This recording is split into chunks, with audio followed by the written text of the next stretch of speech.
어제 문재인 정권 국정위, 즉 인수위 격인 단체에서 국정보고대회를 할 때 193페이지짜리 책자도 있었는데, 이 책자에 촛불과 정의가 17번씩 등장했다고 합니다.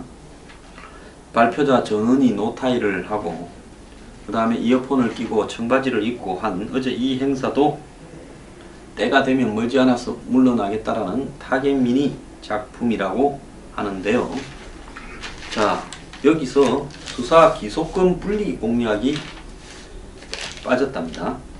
문재인 정부가 처음에는 검찰 개혁하겠다면서 수사권과 기소권을 분리한다, 이렇게 이야기를 해놓고는 막상 국정과제를 발표할 때는 이 수사권 기소 여부에 대해서 검경 수사권 조정이라는 애매한 말을 썼습니다. 검찰이 요즘 말을 너무 잘 들으니까 이렇게 말 잘 듣는 검찰을 우리가 난도질을 해서 개혁을 하면 괜히 우리 집 지키는 개만 보신탕으로 잡아먹는 거 아니냐, 이렇게 생각을 한 것 같습니다.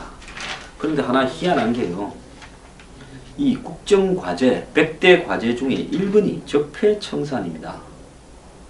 자, 뭐 부패 척결을 하겠다 하는 것은 좋은데, 그런데 적폐청산의 주요 내용 중 첫 번째가 기소된 사건의 공소유지를 철저히 하겠다랍니다. 그러니까 문재인 정권이 5년 동안에 뭘 하겠다라고 발표하는 국정과제집 100대 국정과제 중에 1번에 1항이 기소된 사건의 공소유지다라는 것은 이건 좀 웃기는 이야기 아닙니까? 박근혜 정부가 잘못한 부분에 대해서 전 대통령이든 거기 촉근이든 다 공정한 재판을 통해서 잘못이 있다면 처벌을 받아야 되겠지만은, 어떻게 새로운 정부의 1-1이 전 정권의 대통령을 올바로 처벌하는 게 될 수 있냐는 겁니다. 저 박근혜 대통령 안 좋아하는 거 알죠? 많은 사람들이 저 때문에 저한테 욕을 많이 하는데 저는 실망을 했고 영원히 좋아하지 않을 겁니다. 그렇지만은 이렇게 해서는 안 되는 거죠. 정치 보복을 정권의 국정과제의 목표로 내거는 부분이 어디 있습니까? 사회 전반의 부패를 척결하겠다 1-1로 했으면 인정합니다. 공소된 사건의 기소유지를 1-1로 하는 이런 정권이 이 세계에 어디 있겠느냐. 그런데 일반 정부 부처까지도 이 공소된 사건의 유지를, 기소유지를 도와야 된다는 발상이 있는 거 아닙니까? 왜? 누가 이걸 공소된 사건의 기소유지를 합니까? 검찰이 하는 거 아닙니까? 공소유지는 검찰 말고 하는 사람 없잖아요. 검찰의 공소유지는 기소를 했으니까 재판에 가서 기소한 내용에 따라서 똑같이 처벌을 하는 게 공소유지 아닙니까? 자, 그래서 자신들이 내어거는 정치 보복을 특정한 사람의 특정 재판에서 유죄 판결을 받아내는데 정부의 독립적 기구를 이렇게 노력해야 되는데 참여시키겠다고 하는 것이 1-1항목이 국정개혁과제의 제일 첫 항목이 될 수 있는 뻔뻔함에 대해서 참 남의 이목을 생각하지 않는구나. 타겟민만큼 놀라운 현상입니다. 자, 이번 정부가 윤석열 중앙지검장을 임명하면서 지난 정권에 제일 많이 당한 사람을 네 서울중앙지검장 해라 하면서 파격적 승진시켜주면서 공소유지를 이유로 내세웠고, 매일 캐비넷에서 서류가 쏟아져 나온다고 하면서 특검에 자료를 넘기고, 그 나왔으면 그 기록원으로 보내든가 그걸 또 숨긴 사람을 잡아서 처벌을 하든가 해야 될 건데, 또 처벌 안 하겠다고 노는 거 보면 희한해요. 그렇지 않습니까? 그걸 누락시킨 사람이 누구 캐비넷이라고 지목을 했으면 그 사람 잡아서 고발을 시켜서 대통령 기록물 관리법 위반으로 깜빵에 보내야지요. 근데 왜 처벌을 한다 말은 안 합니까? 보복을 이렇게 좋아하는 정권에서요. 자, 검찰은 현직 공정거래위원장이 재판에 나가서 이 국정농단 사건의 정인으로도 이렇게 합니다. 그런데 딜레마도 있을 겁니다. 자기들이 한때 제일 가까웠던 재벌, 얼마 전까지도 친했던 재벌이 회장이, 그 부회장이 뭐 회장이죠. 지금 이 사건에 같이 코가 끼어 있는데 정말로 그 사람조차도 뇌물로 엮어서 이 사건을 끝내려고 이렇게 하는 거냐. 안 그러면 일정하게 이런 이 포지션을 보여서 우리가 이것을 제대로 처벌하는 척 하려고 했다고 촛불 들고 나온 사람한테 보여주고, 그럼에도 불구하고 재판부에서 그렇게 처리해 준 걸 우린들 어떡하겠냐. 우리 장관급도 가서 정언도 하고 캐비넷 자료도 주고 또 윤석열이도 중앙지검장 시켰다. 근데 재판부 탓이다 하면서 빠져나가기 위해서 지금 하려는 거 아니냐. 그렇게 하는 거 아니냐. 그러려면 그 회사의 회장님하고 이 정권하고는 도저히 뗄래야 뗄 수 없는 깊숙한 관계가 있어서 국민들이 의심하고 있다라는 부분을 알고 있기 때문에 빠져나가려고 쇼하는 거 아니냐. 이런 시각으로 바라볼 수도 있다는 겁니다. 그리고 과거사 문제가 세 번째 국정과제 해결 항목입니다. 5.18 민주화운동 추가 진상조사, 제주 4.3 사건 희생자 추가 신고. 그럴 것 같으면 이거 말고요. 일제시대 때 한마디로 유관순 독립운동도 수사 좀 하고, 또 동학 때 학살된 동학 농민 운동도 수사하고, 임진왜란도 좀 수사하고 다 좀 하지. 왜 이것만 넣습니까? 그 다음에 검찰총장이 지금 대통령이 주재하는 반부패 협의회의 지금 단골 멤버, 핵심 멤버로 가고 있는데,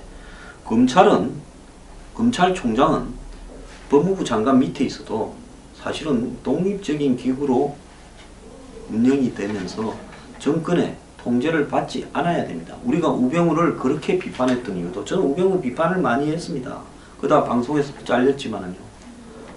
우병우를 비판하는 이유는 뭔가 하면 청와대에서 검찰을 장악해서 청와대가 잘못한 게 있으면 그때그때 처리를 해주면 한꺼번에 터져서 탄핵 안 될 거 아닙니까? 3인방 중에 누구 하나 먹었으면 바로 잡아서 처리를 하고 이랬으면 됐을 건데, 청와대가 검찰을 갖다가 장악하는데 우병우가 역할을 하고 있었으니 대통령을 저 지경으로 만들어 놓고는 지는 아직도 깜빵에 안 가고 있습니다. 그런데 이런 검찰이 한마디로 독립성을 상실하고 정치적 중립성도 상실하고 대통령 앞에 불려 나와서 쭉 사정기관 책임자들 앉혀놓고 대통령이 반부패 협의회를 주재한다면 이게 검찰이 공정한 수사를 할 수 있다고 누가 생각을 하겠습니까? 가뜩이나 지금 야당들을 전부 법적으로 코를 끼워놓고 있는데요. 자, 야당 대표들은 어제 문 대통령을 만나서 검찰총장의 청와대 출입 자체가 부적절하다고 지적했는데, 문 대통령은 반부패 협의회는 개별 사건이나 또 이 수사 이런 문제가 아니라 제도를 개선하려고 하는 거다라고 말을 합니다. 그러면 각 기관 보고 지금 부패 척결을 하기 위해서 제도 개선에 대한 안이 뭐냐라고 이렇게 내라 하고 국무회의를 해서 하면 되지. 왜 사정기관들만 쭉 불러가지고 제도 개선을 계속 상설적으로 하려고 합니까? 이게 맞는 말이라고 봅니까? 참여정부에서도 9차례 협의회를 열었는데 정치 보복이나 사정에 활용된 사례를 본 적이 없을 것이고 그렇게 할 수도 없다. 아니, 제가 피해자 아닙니까? 미국 스파이 조작 사건요. 그거 이런 사정기관들이 짜고 하지 않았으면 어떻게 이런 사건이 생길 수 있죠? 자, 검찰총장에 대한 수사 지휘는 법무부 장관만 할 수 있는데 대통령이 직접 못하게 함으로써 검찰 수사의 독립성을 보장하는 건데, 검찰총장이 청와대에 불려가가지고 대통령 앞에 다른 사정기관장들하고 같이 앉아 있으면 그 자체부터 신뢰가 떨어지는 것 아니겠습니까? 자, 박영수 특검은 우병우 수석이 김수남 총장이나 그 밑에 있는 검찰 돌만이들하고 통화했다고 문제를 삼았는데, 대통령과 검찰총장이 반부패, 즉 사정, 이것은 한마디로 정적을 제거하는 것, 한국에 그렇게 해석되지 않습니까? 이런 문제를 놓고 검찰총장과 정례적으로 회의를 하는 것이 옳느냐는 겁니다. 자, 우상호 전 원내대표는 청와대가 민정수석실에서 발견된 박근혜 정권 문건을 공개한 데 대해 여론몰이라고 비판적 견해를 밝혔습니다. 문건에 범죄 증거가 되는 게 있으면 검찰에 넘기고 나머지는 기록관에 보내고 하면 될 거지. 연일 이걸 공개해서 재판에, 박근혜 전 대통령 재판에 영향을 미치려 하는 청와대가 검찰총장까지 청와대로 불려들어서 주기적으로 회의를 한다면 공정성에 뒷말이 나올 수밖에 없는 것이죠. 조국은 청와대가 수사 지휘를 하는 게 없을 거라고 취임일성으로 이야기를 했는데 지금 정치 보복을 아주 조직적으로 준비하고 있다라고 생각될 수밖에 없는 겁니다. 자, 한국당은 대통령 지정 기록물을 공개한 박수현 청와대 대변인을 고발했고, 정우택 원내대표는 불순한 의도로 불법 공개를 중단하라 했고, 이 공격을 하고 있습니다. 문재인 대통령은 문건 사고 남 얘기 아니다. 우리도 이 부분에 대해서 조심해야 된다는데, 과거 노무현 정권 때 청와대 이렇게 나가면서 정권 교체되니까 모든 자료를 다 들고 나갔다. 심지어 이지원이라는 시스템을 만들어 놓고 그걸 통째로 들고 나갔다라는 시비에 휩쓸려서 이명박 정권 청와대에서 그거 좀 내놔라 해서 나중에 돌려받았더니만 깡통만 있더라. 이런 소리까지 나오지 않았습니까? 컴퓨터 시스템으로 다 결제하게 해놓고는 그걸 통으로 다 들고 봉화마을로 갔다라는 이야기까지 나오지 않았습니까? 남이 아니죠. 당신들 일이었죠. 자, 이 과정에서 대통령이 임명하는 자리가 2,000개랍니다. 그래서 선거 때 조금 힘 좀 쓴 사람들이 다 전화 기다리고 있다라는데요. 공기업이 35개, 준정부 기관이 89개, 기타 공공기관이 208개라는 겁니다. 대통령은 이 캠프가 배제 안 된다. 즉 캠프 인사라도 얼마든지 갈 수 있다. 이렇게 지시를 했다 하고요. 대선 캠프에 공식 참여한 인물만 430명입니다. 이들이 이제 전부 한 자리씩 받고 갈라 하면 그것이 얼마나 앞으로 이 농공행상으로 자리가 제공되는 꼴을 우리가 또 봐야 되겠습니까? 그런데 이들 캠프에 대한 농공행상에는 지난번 장관 임명 때 지켜지지 않았던 5대 인사 원칙을 지킬지 의문입니다.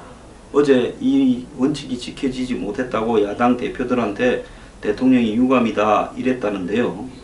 이 부분에 대해서 구체적 기준을 이번 인사가 끝나면 공개를 하겠다라는데, 아니 이제는 착한 위장전입, 나쁜 위장전입, 무슨 학교 사택 위장전입과 부동산 투기 위장전입을 분리해서 학교 사택 위장전입은 착한 위장전입이 1순위 뭐 이렇게 할 겁니까? 자, 이 정권 또한 낙하산에 그대로 하고요. 또 그거 안 나가는 사람 몰아내려고 요즘 카이 저거 문제 있습니다. 하사장도 문제 있고 방사청장도 문제 있는데요. 이미 다 알려졌던 내용을 그동안에 수사가 제대로 안 되고 있던 부분도 있었지만은 그걸 마치 새삼스럽게 뭔 큰 문제가 터진 듯이 난리를 치면서 방사청장 사표 받았고 카이 하성룡 사장도 곧 사표 받겠죠. 그러면 이제 이 방사청장에 지금 이 군인 출신도 아니고 공무원 출신도 아닌 외부의 혁신 전문가가 필요하다면서 캠프 사람 한 명이 가겠죠. 또 카이에 앞으로 굉장히 짭짤해질 수 있는 저 카이에 또 캠프 출신 전직 관료쯤 되는 사람 한 명이 또 가겠지요. 그래서 또 장악을 하고요. 그래서 맛있는 거는 또 우리끼리 잘 요리하자 하겠지요. 정부의 지금 석유공사 어제 사장 잘 들고 받았습니다. 18조 부채 내서 나눠 먹을 때는 노조하고 잘 놀아놓고 이제 전 정권이 임명한 사장이 안 나간다 하니까 그래도 그것은 좀 혁신하려고 하니까 그를 마치 이 적폐로 이렇게 지목을 했습니다. 석유공사 사장을. 그래서 사장이 오죽하면 너네들 옛날에 그 부패하게 국가 부채 내에서 회사를 막 그냥 자원외교 투입할 때는 아무 말 하지 않고 노무현 이명박 정권에 입 닫고 있지 않았느냐 이랬습니다. 자, 할 말 없지요. 입이 있으면 할 말이 없을 겁니다. 이제 이런데 또 좀 있으면 그 사장도 그만두겠지요. 다 내리갈 겁니다. 근데 좋습니다. 어차피 대한민국에 잡으면 다 나눠 먹는 건데 박근혜 정부는 그것도 제대로 못해가 고생한 사람들 안 시켜주고 하다가 보수 내에서도 인심을 잃었듯이요. 고생한 사람 나눠주는 건 좋은데 그들 역시 이전 사람들처럼 사고 낼 거고 또 이 정권 역시 그렇게 흘러가다가 망가져 갈 거라는 것은 알고 하기 바랍니다.